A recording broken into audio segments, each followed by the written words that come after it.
This entire situation with SBF and FTX and the cryptocurrency collapse that is spiraling out of control right now, it continues to grow. And it continues to point to some players that are much bigger than Sam Bankman-Fried. And it goes all the way back to the Terra Luna collapse with Do Kwon at the center of that. There's this very weird shift in mentality right now that is trying to paint these boys as pictures of innocence. They did nothing wrong. Do Kwon had nothing to do with the collapse of Terra Luna Classic. A DeFi cryptocurrency that is not based in a sovereign government cannot succeed. The centralized cryptocurrency exchange in FTX, well, of course it can't succeed. The cryptocurrency space is riddled with scams and con artists and the types of activities that cause these financial declines. What's the answer? Regulation. What's the answer? Government control. What's the answer? A centralized digital currency from none other than the central bank in which the country you live in. So let's discuss it a little bit in this video, guys, because we've got some more tweets coming out from Sam Bankman-Fried. We've got some more tweets about the FTX scandal. We've got some more tweets about this crypto collapse, and I want to talk about them. So if it sounds like something you're interested in, let's get started.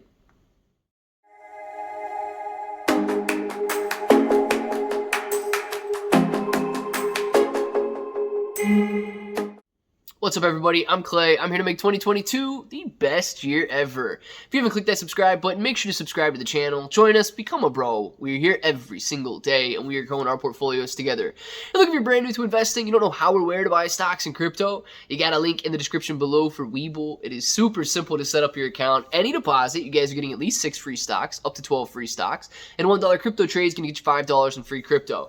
Now, if you guys want a crypto exclusive exchange, make sure to check out KuCoin and Binance. They are among the very few that are left, and they offer rewards for the more active traders. And the more you trade, the more you're going to earn.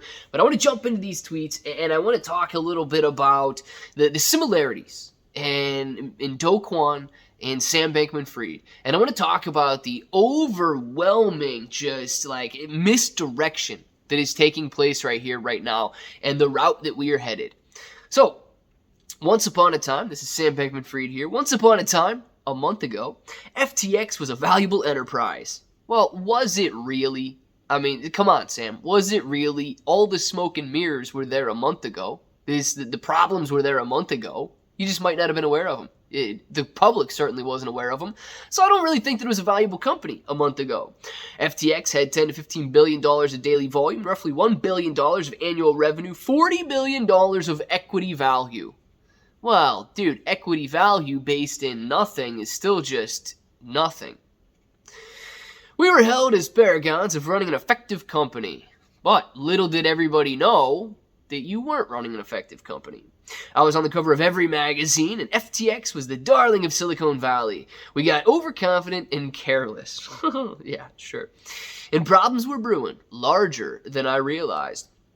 Again, these numbers are approximate to the best of my knowledge, etc. Leverage built up, $5 billion of leverage backed by $20 billion of assets, which were, well, they had value. FTT had value, but they had risk. Oh, boy. You know, it's funny when you say something has value, but that value is based on a lie. So does that value even exist if it's based on a lie? So when the truth comes to light and the value disappears, did it ever have value to begin with? Sam Bankman-Fried seems to think so. I tend to think not. And that was the risk correlated with other collateral and with platform. And when the crash came, oh man, the crash came. In a few-day period, there was a historic crash, over 50% in most correlated assets with no bid-side liquidity. Dude, nobody wants to buy something if it's just going to fail. And at the same time, there was a run on the bank. Yes, there was. Roughly 25% of customer assets were withdrawn each day. $4 billion, as it turned out. I was wrong. Leverage wasn't $5 billion. This is the guy that's in charge of this company. Can you imagine? I know Kevin O'Leary, right? I know Kevin O'Leary was an investor in FTX. Obviously, he didn't go through the same Shark Tank procedure that he puts everybody else through, because Sam Bankman-Fried apparently had no idea what was going on with his company, if he's not lying here, claiming $5 billion in leverage. Oh, but apparently it was $13 billion. A dude's just off by over 100%, and $8 billion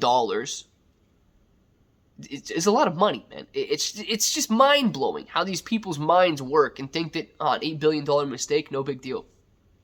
$13 billion leverage, total run on the bank, total collapse in asset value all at once, which is why you don't want the leverage. Okay, but this is where things get interesting. So he's talking about some of his text messages being leaked and all of that. Well, it gives it some color, I guess. It sucks. I'm really sorry that things ended up the way they did, but as I said, I'm going to do everything I can to make it right.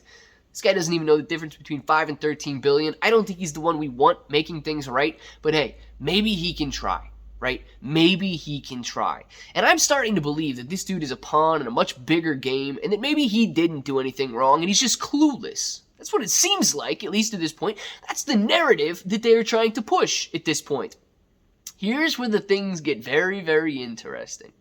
So let's stop blaming Sam Bankman-Fried and listen to this next tweet here. Even so, there are regulators who have deeply impressed me with their knowledge and thoughtfulness. The CFTC has, the SCB, and VARA too, and others scattered. But most are overwhelmed.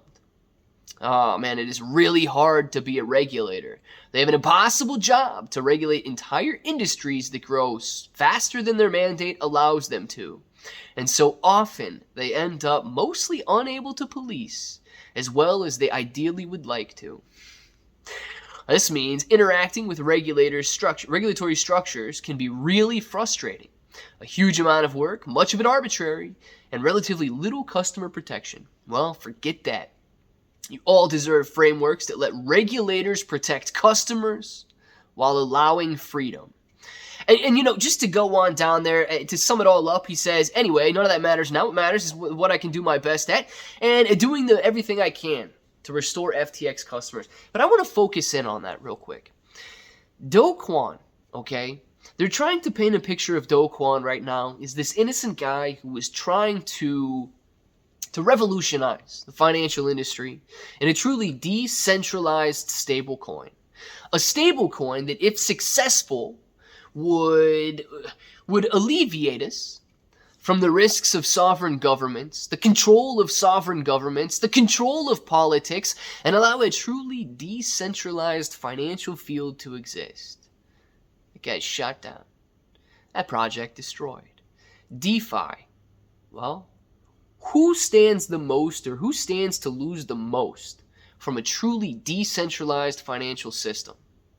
The centralized or the sovereign financial system. Sam Bankman-Fried right now, I don't know if this dude is tied up on a chair in the basement in his home in the Bahamas or somewhere over in Eastern Europe, and he's being forced to type these things on his Twitter account, or if this dude is such a willing piece or a willing pawn in a much bigger game to tweet out that the only answer is more regulation. Regulation that protects customers and regulation that allows for this freedom. Guys, we have seen the collapse of a DeFi coin, one that was wildly successful in Terra Luna Classic. We are seeing the collapse of some of the largest cryptocurrency exchanges in the world, with both pointing in the same direction. We need more regulatory oversight. We need less of this decentralization, so less of the freedom and more of the control. More of this centralized digital currency. More government oversight. If both of these things occurring in the same exact year, both of these seemingly separate situations in the cryptocurrency space pointing towards government control does not wake you up, I don't know what will.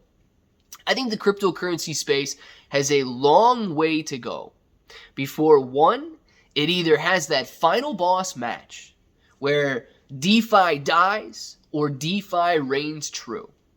And that's one route that we can go. Or the regulation is going to start creeping in, and people are going to welcome it with open arms because, my goodness, Terra Luna Classic collapsed. My goodness, FTX collapsed. The only answer is for Uncle Sam to open his arms up and keep you and I safe, just like he has done for the last several hundred years, just like these sovereign governments have done since the dawn of time. I want to know what you guys think. Do you think this is the point where the revolution begins? Do you think that this is the point where DeFi finally makes its stand? Or do you think that all of this stuff could potentially be orchestrated on a chessboard that is much bigger than any of us can see, since we too are on that board? Let me know your guys' thoughts down in the comments below. And of course, if this button right here is still red, make sure to click it, subscribe to the channel, join us, become a bro. We are here every single day, and we are growing our portfolios together. ClayBro883 everywhere. 6 to 12 free stocks on Webull, KuCoin, and Binance, free Discord. And until the next time, hope to each and every one of you have an awesome day.